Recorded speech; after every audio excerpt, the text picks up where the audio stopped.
Parágrafo 43. Pois além disso o quê? Dessa situação que a Febon entrega, que não tem receita de bolo, cada um tem uma história que está em Febon e vai aparecer. A psicanálise é uma prática subordinada em sua destinação ao que há de mais particular no sujeito.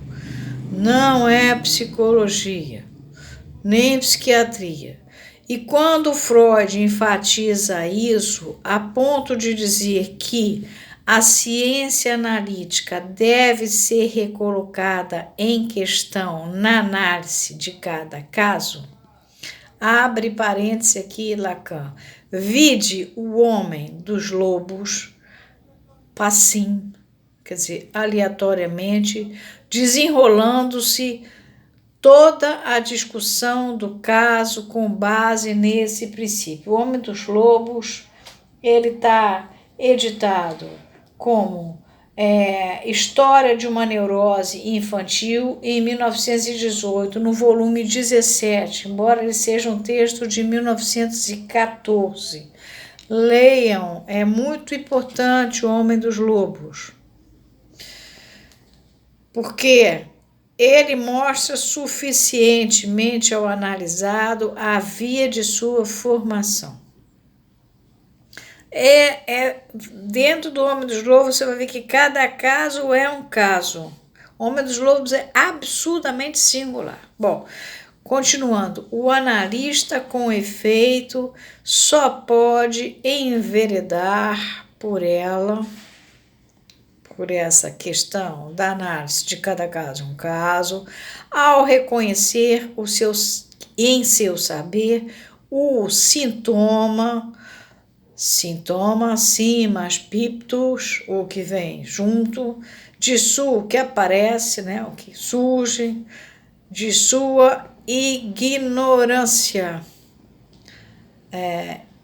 Ignorância não é ser burro, não. E isso no sentido propriamente analítico de que o sintoma é o retorno do recalcado no compromisso e de que o recalcado aqui, como alhures, quer dizer, como em outro lugar, é a censura da verdade. No seminário 2, ele vai mostrar que quando o recalcado surge, o retorno do recalcado, ele já é o recalcado em si. Ele só surge quando já surge o recalcado. Então, isso está no seminário 2. Estudem o seminário 2. O seminário 2 é muito interessante, é muito importante. Tem muita coisa para vocês estudarem no seminário 2, para ler esse texto aqui.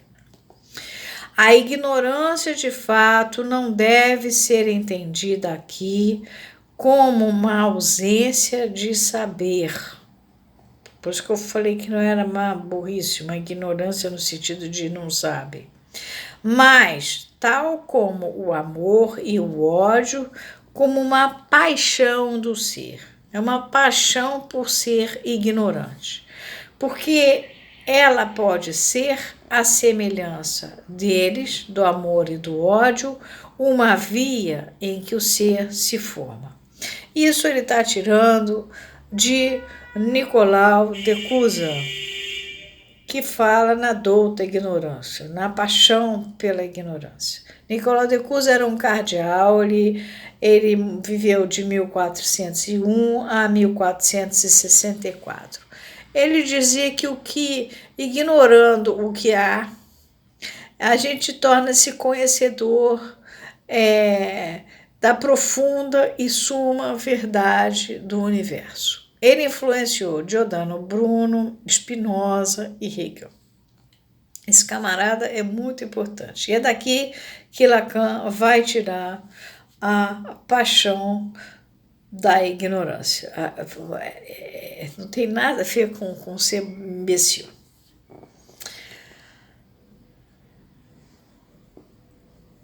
Porque ela pode ser, à semelhança deles, uma via em que o ser se forma. Essa paixão da ignorância. Qual ser? O ser do analista, no caso. mas o padre lá estava pensando no ser lá dele, do ser cardeal dele. É justamente aí que reside a paixão que deve dar sentido a toda a formação analítica, como fica evidente simplesmente ao nos abrirmos para o fato de que ela estrutura a sua situação. Não é para a gente saber, é para a gente fazer de conta que não sabe, é para não saber. É no que você não sabe. Hoje ele fala da mãe dele, ele conta uma história. Amanhã ele volta e vai falar da mãe dele. Se você falar, já sei, ele falou da mãe dele. Nada, ele vai contar outra história. A mãe que ele vai contar no outro dia é outra. Embora seja a senhora que o pariu, mas na realidade é outra história. E se você não tem a paixão pela ignorância, você se perde. Igual um imbecil, você já sabe tudo. O imbecil é aquele que sabe tudo. Tentou-se discernir o obstáculo interno à análise didática na atitude psicológica de postulação em que se coloca o candidato em relação ao analista. Mas isso não equivale a denunciá-lo em seu fundamento essencial, que é o desejo de saber ou de poder que move o candidato como princípio de sua decisão. Desejo de saber aí, ele não está falando no desejo de saber do analista. O analista o desejo de saber do analista justamente está ligado ao desejo intransitivo, a deixar a parole acontecer. Aqui seria para controlar. Tampouco significa que não se tenha reconhecido que esse desejo deve ser tratado à semelhança do desejo de amar no neurótico, do qual a sabedoria sempre soube que ele é a antinomia, quer dizer, a contradição, a oposição do amor. O neurótico não ama coisa nenhuma, ele quer a pessoa para ele. Não é a isso que visam os melhores autores ao declarar que toda análise didática tem a obrigação de analisar os motivos que fizeram o candidato escolher a carreira de analista? É uma pergunta. Não é a isso que visam os melhores autores ao declarar que toda análise didática tem a obrigação de analisar os motivos que fizeram o candidato escolher a carreira de analista? Vocês lembram aquela lista infindável do Michel Thor que eu dei para vocês? Aqui está no Gittelson, Problemas Terapêuticos na Análise do Candidato Normal, International Journal of Psychoanalysis, 1954, número 2, páginas 174 a 183. O fruto positivo da revelação da ignorância é o não saber, que não é uma negação do saber, porém, sua forma mais elaborada. A formação do candidato não pode concluir-se sem a ação do mestre ou dos mestres, bota assim mesmo, maître, né? Os senhores, né?